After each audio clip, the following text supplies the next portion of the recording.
მოგესალმებით, მივესალმებით ჩვენს მსმენელს, ეთერში ბოლნისის ხმა არის. შეგახსენებთ, რომ ბოლნისის ხმა პროექტ მისიხმის ფარგლებში ხორციელდება, რომლის მხარდამჭერია გერმანიის საგარეო საქმეთა სამინისტრო და DVV International.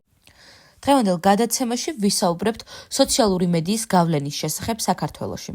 სოციალური მედია საქართველოში ერთ-ერთი ყველაზე მნიშვნელოვანი პლატფორმა ინფორმაციის გავრცელებისა და კომუნიკაციისთვის. მისი გავლენა ზრდასრული თაობის, განსაკუთრებით ახალგაზრდების შორის მნიშვნელოვანი და მრავალმხრივი არის. ინფორმაციის სწრაფი გავრცელება. სოციალური მედია ხელს უწყობს აქტუალური თემების სწრაფ გავრცელებას, რაც განსაკუთრებით მნიშვნელოვანია პოლიტიკურ თუ სოციალურ საკითხებზე განხილვისთვის. პოლიტიკური და სოციალური მოძრაობები. სოციალური მედია გახდა მნიშვნელოვანი ინსტრუმენტი სხვადასხვა პოლიტიკური და სოციალურ აქტივიზმში. მაგალითად, ახალი თაობის წარმომადგენლები უფრო აქტიურად იყენებენ სოციალურ მედიას პოლიტიკური ცვლილებების მოთხოვნისთვის. ბიზნესი და მარკეტინგი. ქართული ბიზნესი და ბრენდები სოციალურ მედიას იყენებენ პროდუქციის პოპულარიზაციისთვის და მომხმარებელთან ურთიერთობისთვის. მარკეტინგი და რეკლამა სოციალურ პლატფორმებზე პოპულარულია. გაფუჭებული ინფორმაცია და დეზინფორმაცია. მიუხედავად იმისა, რომ სოციალური მედია არის მნიშვნელოვანი ინფორმაციის წყარო, ხშირად მისი გამოყენება ხდება მავნე მიზნებისთვის. დეზინფორმაციის გავრცელება და ჰეით სპიჩი იწვევს საზოგადოებაში განხეთქილებებს.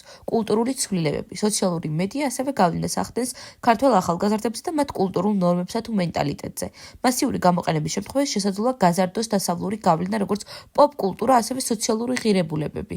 სოციალური მედიის გავლენა საქართველოში გაზრდილია და მას აქვს როგორც პოზიტიური, ასევე ნეგატიური შედეგები საზოგადოების განვითარებაზე. ძალიან დიდი მადლობა იმისთვის, რომ იყავით ჩემი დღევანდელი გადაცემის მსმენელი. მე დღეისთვის გემშვიდობებით, ხოლო გიტოვებთ ჩვენს მეგობრებს თეთრი კარვიდან, მოусვიდეთ, იხალისეთ და ბედნიერ კვირას გისურვებთ.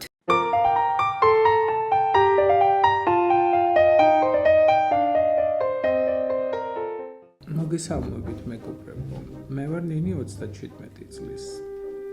დღეს თეთრ კარავში ქალები ისეთ თემაზე სასაუბროდ შევიკრიბეთ, რასაც სექსუალური ძალადობა ქვია.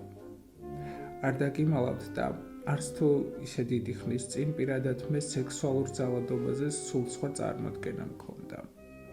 არადა აღმოჩნდა, რომ ყველანაირი ქმედება საპირისპირო სქესისგან იქნება ეს ფიზიკური თუ სიტყვიერი, რაც ჩვენი სურვილის გარეშე ხდება, ძალადობაა და დასჯადია.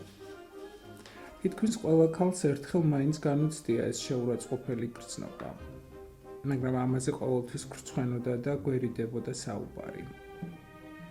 მადლობა ღმერთს, ახლანდელი თაობა მეტად არის ინფორმირებული და შესაბამისად უფრო დაცულებიც არიან. მე ჩემს ისტორიას მოგიყვებით.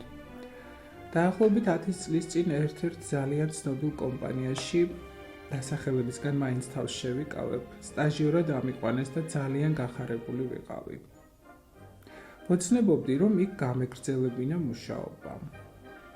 ჩემი უფროსი ახალგაზრდა სიმპათიური მამაკაცი გახდა და განსაკუთრებულ ყურადღებას იჩენდა ჩემს მიმართ. ცოლიანი იყო და მისი მეუღლეც ჩვენთან მუშაობდა. ოღონდ სხვა განყოფილებაში. ერთი წლის შეუღლებულები იყვნენ და ვფიქრობდი, რა კარგი წყვილია მეთქი.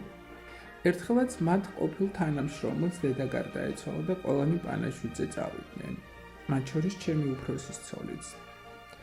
პირველად აღმოჩნდით ოთახში მარტო მე და ჩემი უფროსი, მაშინვე რაღაც უსიამოვნო წინათ გრძნობა დამეუფლა.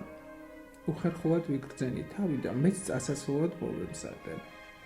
უკვე გავდიოდი ოთახიდან, რომ მომაძახა. დამელოდა მეც მოვდივარო. ლიფტში რომ შევიდეთ, უფრო დავიძაბე. უცებ ხელები მომხვია და ბღლაძუნი გამიწყო. ისე დავიბენი, აღარ ვიცოდი როგორ მომეშორებინა.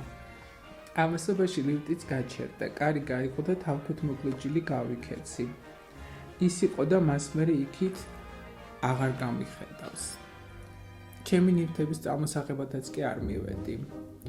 ჩემს მშობლებს უთხარი აღარ მაინტერესებს იქ სიარული თქო. პირველად უყვები ამ ამბავს. არადა წესით უნდა მემხილებინა და მე კი არა ის ვაჟბატონი უნდა წაბრძანებულიყო. თანაც ისე რომ ცოლსაც გაეგო, როგორი ნაძირავას გვერდით ცხოვრობდა. ეს ხომ ჩვეულებრივი უსამართლობაა, რომელიც დამცირებულს და დათრგუნულს გტოვებს და მთელი ცხოვრება შეიძლება რომ დაუცველობის კომპლექსი ჩამოგიყალიბდეს. მოგესალმებით. მე ვარ მაკა 29 წლის. მეც პირველად ყვები ამ ამბავს და ზოგმა შეიძლება კიდეც გაიფიქროს, აქ რა იყო მოსაყოლიო. მაგრამ არა, სწორედაც რომ უნდა ხმამაღლა ვილაპარაკოთ ყველა იმ ანომალიაზე, რაც ჩვენს გარშემო ხდება, რომ ამით წინ აღვდგათ მსგავს ფაქტებს. წლების მანძილზე, მაშინ როცა უკვე გათხოვილი ვიყავი და ქმარი მყავდა, ერთი ჩემი თანამშრომელი მუდმივად, ჩუმად, ისე რომ სხვებს არ გაეგონათ, იხელთებდა ხოლმე დროს და საშინელებებს მეუბნებოდა ჩუმად ყურში, ჩურჩულით. უფრო სწორად თავის უხამ სექსუალურ ფანტაზიებს მიზიარებდა. ვისთვის უნდა მეთქვა, ჩემს ქმარს რომ გაეგო ნამდვილად მოკლავდა და ამის გამო ციხებში ხომ არ გაუშვებდი. სულ ვცდილობდი, რომ მასთან ახლოს არ აღმოვჩენილიყავი, მაგრამ მაინც ახერხებდა. ერთხელაც მორიგი სიბინძურე ჩამჩურჩულა, მე ვეღარ მოვითმინე და ისეთი ძალით გავაწანი სილა, რომ მართლა დავინახე თვალებიდან როგორ წამოსცვივდა ნაპერწკლები. ის დღე იყო და ის, მე ახლოს აღარ გამკარებია. მაგრამ მოგვიანებით შევნიშნე, რომ ჩვენს ახალ თანამშრომელს გადაეკიდა, რადგან ხედავდი ახლოს ჩაუვლიდა თუ არა ეს გოგო ჭარხალივით როგორ წითლდებოდა.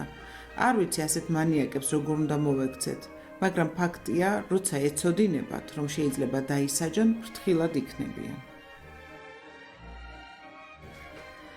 მეც მოვყვები, ოღონდ ეს არ არის ჩემი ამბავი. მაშინ სულ პატარა ვიყავი და წესიერად არც კი მესმოდა რა ხდებოდა. ჩვენს იტალიურ ეზოში ცხოვრობდა ახალგაზრდა ცოლ-ქმარი და ყველა მეზობელმა იცოდა, ლოთი ქმარი ყოველღამე ფიზიკურად და სექსუალურად როგორ ძალადობდა ცოლზე. მაგრამ თვითონ ქალი ხმას არ იღებს და რა ჩვენი საქმეაო, მეზობლებიც არ ერეოდნენ. ერთ ღამესას დიდი ლეწვა მტვევის ხმა გავიგონეთ. მერე ისევ ჩაწყნარდა ყველაფერი და მეზობლებმაც მშვიდი ძილი გააგრძელეს. დილასაც რომ არავინ გამოიხედა ფანჯრიდან, მეზობლებმა შუადღემდე იცადეს. მერე კარზე დიდხანს აკაკუნეს. ბოლოს კი კარი შეამტვრიეს და შევიდნენ. ოთახში საწოლზე უგონოდ ეგდო თავგახეთქილი შიშველი კაცი და სისხლში ცურავდა. ბეწვზე მიუსწრეს და გადაარჩინეს. ცოლი კი იქ არ დახვდათ. რა დროს გაიქცა სახლიდან არავინ იცოდა. დიდხანს ეძებეს ქალი, მაგრამ მის კვალს ვერსად მიაგნეს. როცა მისი მშობლებიც მოვიდნენ, აღმოჩნდა, რომ არაფერი იცოდნენ იმ ძალადობაზე, რასაც მათი ქალიშვილი 2 წელი უძლებდა. ის კი არა ეგონათ, რომ ძალიან ბედნიერი იყო, რადგან სიყვარულით გათხოვდა და არასოდეს ქმარზე საყვედური არ დასცდენია. მერე კი მოგვიანებით ისიც გავიგეთ, რომ ის ქალი დაუჭერიათ და ციხეშიც მჯდარა. კაცი მაშინ კი გადარჩა, მაგრამ მაინც მალე გარდაიცვალა.